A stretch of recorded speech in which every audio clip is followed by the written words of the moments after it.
नमस्कार सभी विद्यार्थियों का हार्दिक स्वागत। आज हम बातचीत करने वाले हैं accounting for fixed income investment यानी अकाउंटिंग ट्रीटमेंट।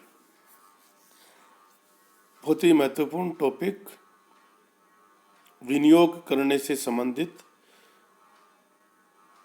जब हम फिक्स्ड इनकम इन्वेस्टमेंट करेंगे उस समय लेखांकन किस प्रकार से किया जाएगा और फिक्स्ड इनकम इन्वेस्टमेंट कौन कौन से होते हैं, इसके बारे में आपसे बातचीत करेंगे और आपको बताएंगे कि किस प्रकार से अकाउंटिंग ट्रीटमेंट किया जाता है। सभी विद्यार्थी पूरा ध्यान से सुने और समझें। मैं doctor Mahendra Khardiya, assistant professor ABST। तो शुरू करते हैं। लेखा व्यवहार, अकाउंटिंग ट्रीटमेंट। लेखे की दृष्टि से विनियोग को दो भागों में बांटा जा सकता है। अकाउंटिंग के हिसाब से बातचीत करें तो विनियोग है उसको हम दो भागों से बांट सकते हैं। जैसे स्थिर आय विनियोग यानी स्थायी फिक्स्ड इनकम इन्वेस्टमेंट, जिसमें डिबेंचर, गवर्नमेंट सिक्योरिटीज को शामिल किया जाता है। और एक होता है वेरिएबल इनकम इन्वेस्टमेंट यानी कंपनियों के अंशों में विनियोग को हम वेरिएबल इनकम इन्वेस्टमेंट बोलते हैं। प्रत्येक प्रकार के विनियोग के लिए एक अलग खाता खोला जाता है। कोई भी हम विनियोग करेंगे उसके लिए आपको एक अलग से खाता खोला जाएगा। और आज हम बात करेंगे ओनली फिक्स्ड इनकम इन्वेस्टमेंट में, accounting for fixed income investment. विनियोग दो तरह से किया जा सकता है। निर्गमित संस्था से सीधा क्रय। कोई भी विनियोग करने वाली जो कंपनी है उससे हम डायरेक्ट बात करके उससे सीधा क्रय कर सकते हैं। विनियोगकर्ता निर्धारित प्रपत्र में आवेदन करते हैं कर इस प्रतिभूति को सीधे क्रय कर सकता है।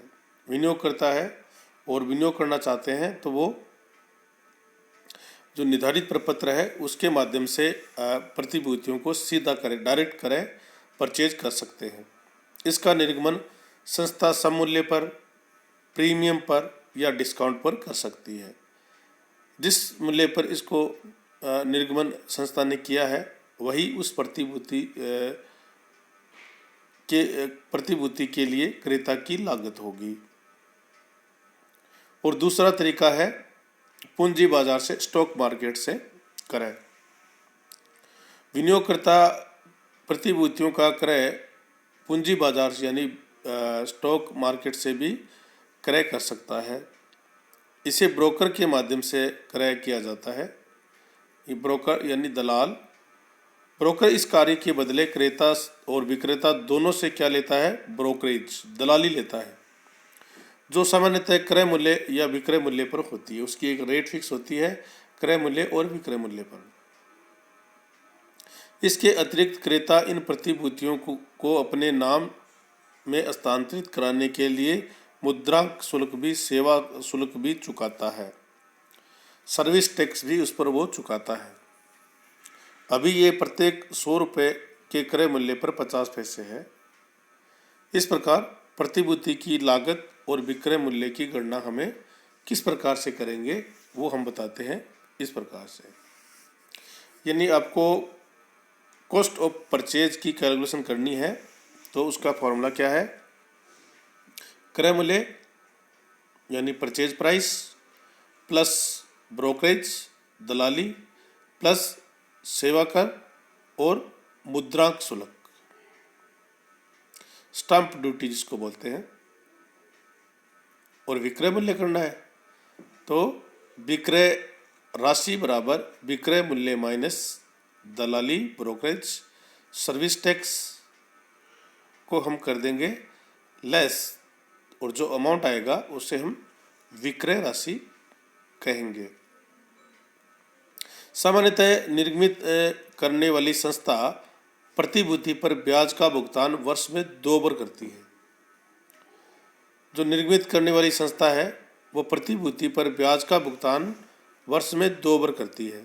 यदि ब्याज घोषित तिथि को या उसके तुरंत बाद वाले दिन यानी प्रतिभूतियों का क्रय किया जाता है, यदि जिस तिथि को ब्याज घोषित किया जाता है या उसके तुरंत बाद वाले दिन प्रतिभूति का क्रय किया जाता है, तो इसकी लागत का निर्धारण उक्त नियम से ही होगा। किंतु यदि क्रय विक्रय बाद की किसी दिन हुआ है तो क्रेता या विक्रेता के मध्य ब्याज के विभाजन की समस्या उत्पन्न होगी। तो ब्याज किसको मिलेगा, इसकी समस्या उत्पन्न होगी। कंपनी अधिनियम के अनुसार केवल उसी व्यक्ति को संपूर्ण ब्याज देती है जो ब्याज घोषित तिथि को उसका पंजीकृत स्वामी है। सिंपल और सीधी बात यह है कि जिस तिथि को जिसके पास शेयर होते हैं उसी को ब्याज का भुगतान किया जाता है। अतः आपसी में क्रेता विक्रेता इसका बंटवारा कर सकते हैं। इस तरह क्रय विक्रय 2 प्रकार का हो सकता है। एक तो ब्याज सहित यदि कम इंटरेस्ट परचेज और सेल, और दूसरा है अक्स इंटरेस्ट परचेज और सेल। कम इंटरेस्ट की बात करें तो इस प्रकार के क्रय विक्रय सौदों या समझौतों में क्रय विक्रय मूल्य आज तक के देय ब्याज के साथ होता है। जिस तिथि को क्रय किया जाता है उस तिथि के ब्याज के साथ होता है। अर्थात क्रेता जिस तिथि को भुगतान करता है या विक्रेता जो राशि प्राप्त करता है उसमें क्रय की तिथि तक का ब्याज जुड़ा हुआ होता है। अतः क्रेता के लिए लागत और विक्रेता के लिए विक्रय राशि की गणना हेतु इस देय ब्याज की राशि को घटा दिया जाता है। तो आप क्या करेंगे, अगर कम इंटरेस्ट है, ब्याज सहित है, तो वो ब्याज की राशि को आपको क्रेता के लिए लागत और विक्रेता के लिए विक्रय राशि की गणना हम करेंगे तो उसमें से इस राशि को घटा दिया जाएगा। अब बात कर लेते हैं अक्स इंटरेस्ट की। इस प्रकार के सौदों के अंतर्गत क्रय या विक्रय मूल्य आज के देय ब्याज के अतिरिक्त होगा।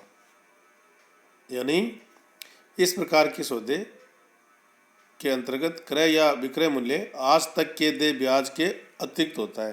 अर्थात क्रेता को कंपनी मूल्य के अतिरिक्त आज तक का ब्याज और देना होगा। क्रेता को क्रय मूल्य के अतिरिक्त आज तक के देय ब्याज और देना होगा। ठीक उसी प्रकार विक्रेता भी आज तक के देय ब्याज को विक्रय राशि के अतिरिक्त प्राप्त करेगा। विक्रय राशि जो है उसके अतिरिक्त उसको ब्याज का भुगतान भी प्राप्त होगा।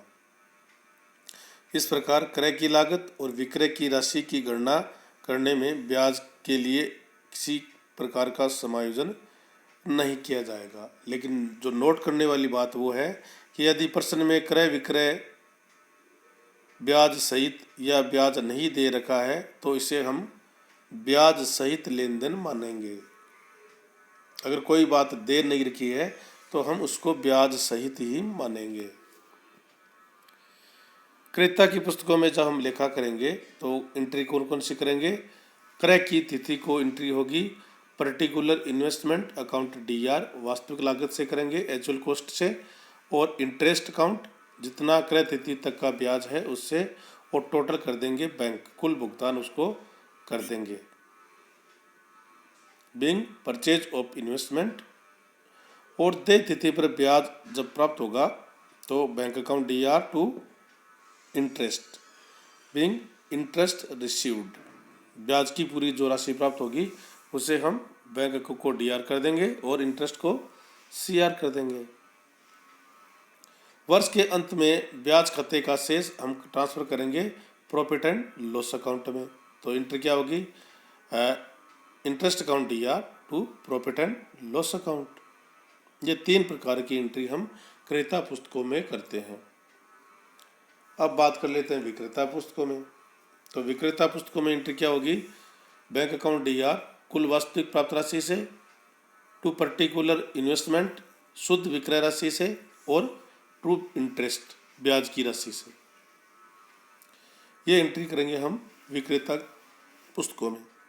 वर्ष के अंत में ब्याज के शेष को लाभ हानि खाते में ट्रांसफर कर देंगे। और विक्रय से उत्पन्न लाभ हानि से यदि विक्रेता विनियोग को व्यापारिक विनियोग ट्रेड इन्वेस्टमेंट की तरह रखे हुए हैं तो ऐसा लाभ पूंजीगत लाभ होगा और पूंजी संचय खाते में इसको ट्रांसफर करेंगे। जबकि हानि को लाभ हानि खाते में। और यदि विनियोग को गैर व्यापारिक विनियोग नॉन ट्रेडिंग इन्वेस्टमेंट में रखा गया है तो लाभ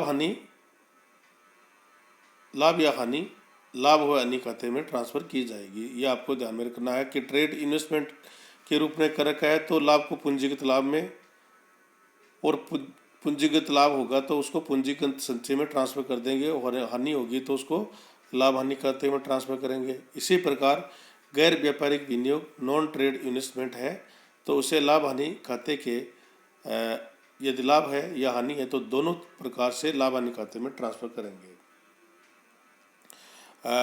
एंट्री क्या करेंगे?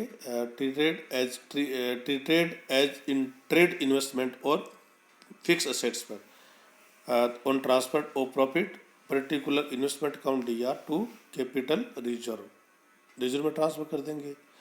और लॉस है तो profit and loss account DR to particular investment. और नॉन ट्रेड इन्वेस्टमेंट यानी करंट एसेट जिसको मानते हैं on transfer particular investment account DR to profit and loss account. और लॉस है तो भी एंट्री वही होगी। क्या एंट्री होगी? Profit and loss account DR to particular investment. ध्यान में रखने वाली बात क्या है कि interest account will be closed by transferring it to profit and loss account. Interest account को अगर जब बंद करना है तो प्रॉफिट एंड लॉस अकाउंट में इसको ट्रांसफर कर देंगे। Interest account DR to profit and loss account. इस प्रकार से हम फिक्स्ड इनकम इन्वेस्टमेंट में ट्रीटमेंट करते हैं, अकाउंटिंग ट्रीटमेंट। सभी विद्यार्थियों का बहुत बहुत धन्यवाद कि आपने पूरा ध्यान से सुना और इसको समझा।